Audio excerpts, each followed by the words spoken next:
അർജുൻ ഒരു ദീർഘനിശ്വാസത്തോടെ കണ്ണടച്ചുകൊണ്ട് സെറ്റിയിലേക്ക് ചാരി. അപ്പോൾ അവൾ എനിക്കുള്ളത് തന്നെ. പക്ഷേ അവളെങ്ങനെ ഒന്ന് കാണും? ഒന്ന് കാണാൻ എന്താ വഴി? അർജുൻ തല പുകഞ്ഞാലോചിച്ചു. പിന്നെ എഴുന്നേറ്റ് റൂമിലേക്ക് പോയി. ഫോണിൽ 3 മണിക്ക് ടൈം സെറ്റ് ചെയ്തു ബെഡിലേക്ക് കിടന്നു. അവൻ ഉറങ്ങിപ്പോയിരുന്നു. 3 മണിക്ക് അലാറം അടിക്കുന്ന സൗണ്ട് കേട്ട് അവൻ എഴുന്നേറ്റു. പെട്ടെന്ന് കുളിച്ച് ഫ്രഷായി ഇറങ്ങി. ബ്ലാക്ക് ഷർട്ടും ആഷ് കളർ പാൻറ്റും എടുത്തിട്ടു. ഇൻ ചെയ്തു. മുടി ചീകി ശരിയാക്കി. തൻ്റെ ക്രീഡ് പെർഫ്യൂം അടിച്ചു.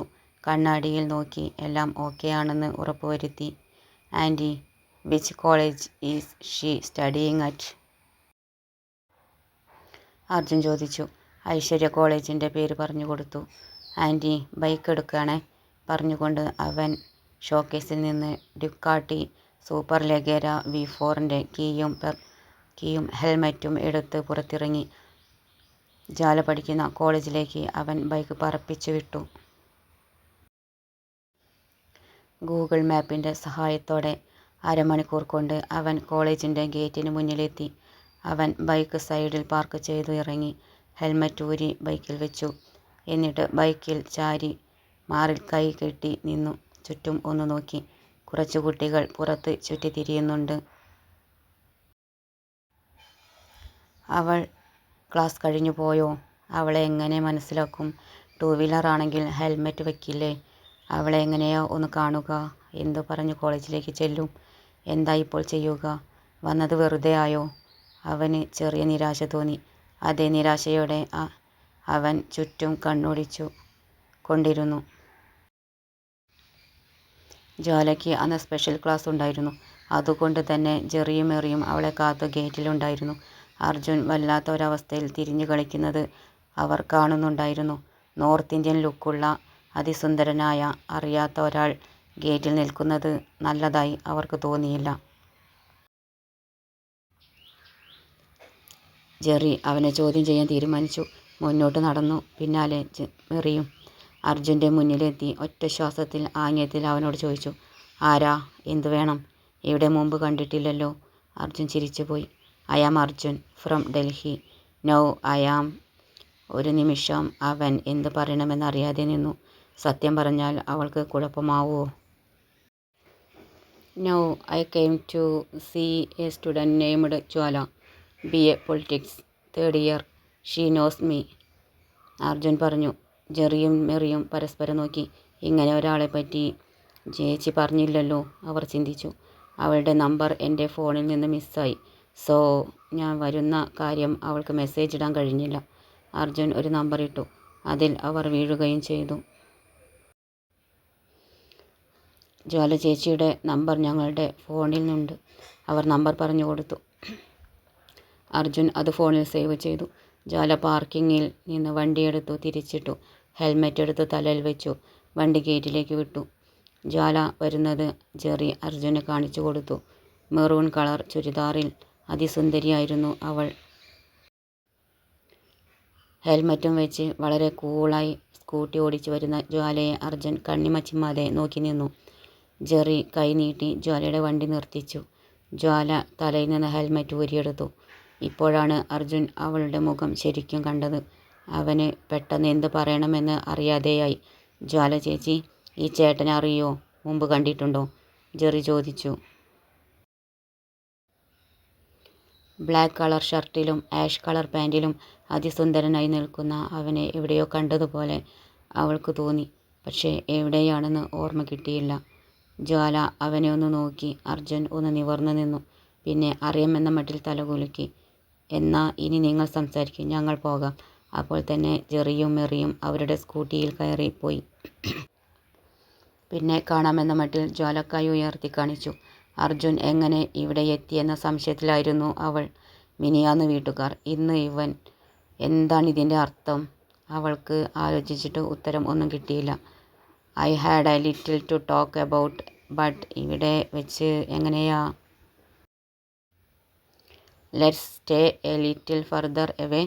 Beach or park, your choice. Arjun പറഞ്ഞു. Okay, beach. അവൾ സമ്മതിച്ചുകൊണ്ട് ഹെൽമറ്റ് തലയിൽ വെച്ചു സ്കൂട്ടിയിൽ കയറി. അർജുനും ഹെൽമറ്റ് വെച്ചു. അവൻ ബൈക്കിൽ കയറി. ബട്ട് എനിക്ക് ഇവിടെ റൂട്ട് വലിയ പരിചയമില്ല, അർജുൻ പറഞ്ഞു. ഓക്കെ ലെറ്റ്സ് ഗോ പറഞ്ഞുകൊണ്ട് ജ്വാല മുന്നിൽ വണ്ടി വിട്ടു. പിന്നാലെ അർജുനും. അവന് സന്തോഷം കൊണ്ട് നിൽക്കാനും ഇരിക്കാനും വയ്യ എന്ന അവസ്ഥയായിരുന്നു. ബീച്ചിലേക്കായിരുന്നു അവർ പോയത്. അവൻ ഫോൺ ഓഫ് ചെയ്തു വെച്ചു. ആളൊഴിഞ്ഞ ഒരു ഭാഗത്തേക്ക് അവൻ നടന്നു. പിന്നാലെ ജ്വാലയും. മണലിൽ അവൻ ഇരുന്നു. കുറച്ചു മാറി ജ്വാലയും. അതു കണ്ടു അർജുൻ ചോദിച്ചു, ഇനിയും നമ്മുടെ ഇടയിൽ എന്തിനാ ഈ ഡിസ്റ്റൻസ്? ജ്വാല മനസ്സിലാകാത്തതുപോലെ അവനെ നോക്കി. നമ്മുടെ മാരേജ് ഉറപ്പിച്ചു 2 or 3 years ലേറ്റർ, നിന്റെ സ്റ്റഡി കഴിഞ്ഞിട്ട്. അവൻ ജ്വാലയെ നോക്കി ഭംഗിയായി ഒന്ന് ചിരിച്ചു. എൻ്റെ പേരൻസ് വന്നില്ലേ നിന്റെ വീട്ടിൽ? അത് മാരേജ് ഉറപ്പിക്കാനായിരുന്നു, നമ്മൾ തമ്മിലുള്ള മാരേജ്. ബട്ട് ഞാൻ അറിഞ്ഞില്ല. അറിഞ്ഞപ്പോൾ ഇങ്ങ് പോന്നു നിന്നെ കാണാൻ. അർജുൻ കൂളായി പറഞ്ഞു.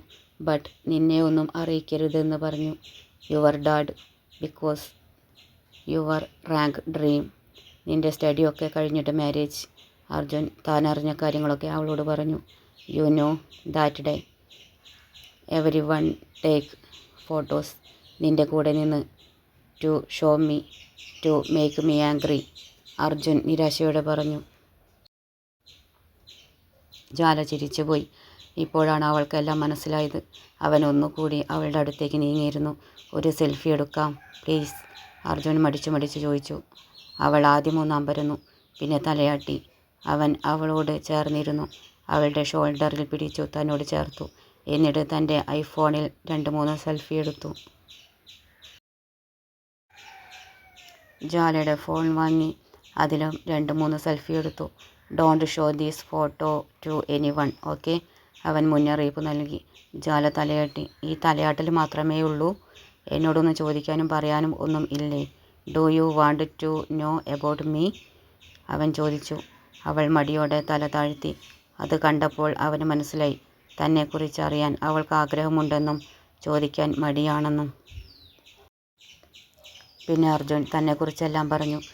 MLA ആയ പാപ്പ, മമ്മി, ഡോക്ടറായ സഹോദരൻ, പഠിക്കുന്ന സഹോദരി, സോജൻ എന്ന ചങ്ക് ഫ്രണ്ട്, തൻ്റെ IPS പഠനം തുടങ്ങി ഈ നിമിഷം വരെയുള്ള സകല കാര്യങ്ങളും അവളെ അറിയിച്ചു. ലേറ്റായാൽ എനി പ്രോബ്ലം, അവൻ ചോദിച്ചു. അപ്പോഴാണ് അവൾ സമയം നോക്കുന്നത്. ഇവിടെ വന്നിട്ട് 1 മണിക്കൂറോളം കഴിഞ്ഞു. ആ നിമിഷം തന്നെ ജ്വാലയുടെ ഫോൺ ബെല്ലടിച്ചു. അവൾ ഫോണെടുത്തു. സൂര്യനായിരുന്നു വിളിച്ചത്. ഹലോ ഏട്ടാ, എന്താ മോളെ വൈകുന്നത്? നീ ഇപ്പോൾ എവിടെയാ? ഞാൻ അങ്ങോട്ട് വരണോ നിന്നെ കൂട്ടാൻ? സൂര്യൻ ടെൻഷനോടെ ചോദിച്ചു. ഇന്ന് സ്പെഷ്യൽ ക്ലാസ് ഉണ്ടായിരുന്നു, അതാ വൈകിയത്. പിന്നെ ജെറിയുടെയും മെറിയുടെയും കൂടെ ബീച്ചിൽ വന്നു. ഇപ്പോൾ തിരിച്ചു വരുന്ന വഴിയാ. ഞാൻ വന്നോളാം, ഏട്ടൻ പേടിക്കേണ്ട, അവൾ പറഞ്ഞു. സൂര്യന് പേടി റോക്കിയായിരുന്നു. അവൾ സേഫാണെന്നറിഞ്ഞപ്പോൾ ഒരു സമാധാനം. അവൻ ഫോൺ വെച്ചു. ജ്വാല അർജുനെ നോക്കി. എന്നാൽ പോയാലോ? ലെറ്റ്സ് ഗോ, അവൻ പറഞ്ഞു. പിന്നെ ദിസ് മൂമെൻറ്റ് ആരും അറിയണ്ട, ഓക്കെ, അവൻ ഒന്നുകൂടി ഓർമ്മിപ്പിച്ചു. അവൾ തലയാട്ടി. അർജുന് അവളെ വിട്ടുപോരാൻ മനസ്സില്ലായിരുന്നു. പക്ഷെ പോയല്ലേ പറ്റൂ. പിന്നെ അവളുടെ ഫോൺ വാങ്ങി തൻ്റെ നമ്പർ അതിൽ സേവ് ചെയ്തു. പിന്നെ തൻ്റെ ഫോണിലേക്ക് വിളിച്ചു. നേരത്തെ ജെറി പറഞ്ഞു കൊടുത്ത നമ്പർ തന്നെയായിരുന്നു അത്. Okay let's go. രണ്ടുപേരും അവരവരുടെ വണ്ടിയിൽ കയറി തിരിച്ചു. ജ്വാല വേഗം വീട്ടിലേക്ക് വണ്ടി വിട്ടു. അർജുനും തിരിച്ചു അക്ഷയുടെ വീട്ടിലേക്ക് പോയി. അവളെ കണ്ടോ അജു, ഐശ്വര്യ ചോദിച്ചു. നോ, എനിക്ക് റൂട്ട് തെറ്റി, റോങ് വേ ആണ് പോയത്, അവൻ നിരാശാഭാവം മുഖത്തണിഞ്ഞു. പിന്നെ സെറ്റിയിലേക്കിരുന്നു. TV-യിൽ ന്യൂസ് വെച്ചു. ഐശ്വര്യ മെല്ലെ പിന്തിരിഞ്ഞു. കിച്ചൺ ഭാഗത്തേക്ക് നടന്നു. ചായ ഉണ്ടാക്കിക്കൊണ്ടിരിക്കുമ്പോൾ സിന്ദൂരയ്ക്ക് ഫോൺ ചെയ്തു. അവർ തമ്മിൽ കണ്ടില്ലെന്ന് അറിയിച്ചു. ജ്വാല വീട്ടിലെത്തി. കുളിച്ച് ഫ്രഷായി വന്നു. ചായയും കുടിച്ചു റൂമിലേക്ക് പോയി. എന്നിട്ട് ഫോണിൽ അർജുൻ്റെ മിസ്ഡ് കോൾ വന്ന നമ്പർ അജി എന്ന പേരിൽ സേവ് ചെയ്തു. പിന്നെ സമാധാനത്തോടെ കണ്ണടച്ച് കസേരയിലേക്ക് ചാരിയിരുന്നു. പിന്നെ പഠിക്കാൻ വേണ്ടി ബുക്ക് എടുത്തു. രാത്രി അർജുൻ കിടക്കുമ്പോൾ ജ്വാലയ്ക്ക് മെസ്സേജ് അയച്ചു. Can we see each other again tomorrow? I will go back tomorrow evening. One more time before that. Just once. Please. Jwala രാത്രി പഠനമൊക്കെ കഴിഞ്ഞു കിടക്കാൻ നേരമാണ് മെസ്സേജ് കണ്ടത്. Okay, go to the park tomorrow afternoon. See you. Good night. Jwala message ഇട്ടു. അപ്പോൾ തന്നെ അർജുൻ്റെ മെസ്സേജ് വന്നു. Okay dear, see tomorrow. Good night. കൂടെ ഒരു ഹാർട്ട് സിമ്പലും വന്നു. ജ്വാലയ്ക്ക് ഇതൊക്കെ ഒരു പുതിയ അനുഭവമായിരുന്നു. സൂര്യനെക്കുറിച്ച് ഓർത്തപ്പോൾ അവൾക്ക് സങ്കടം തോന്നി. ഏട്ടൻ അറിയാത്ത ഒരു രഹസ്യം പോലും തൻ്റെ ജീവിതത്തിലില്ല. പക്ഷേ ഇത് പറയാനും പറ്റില്ല. അർജുൻ പിറ്റേന്ന് ഉച്ചയാവാൻ അക്ഷമയോടെ കാത്തിരുന്നു.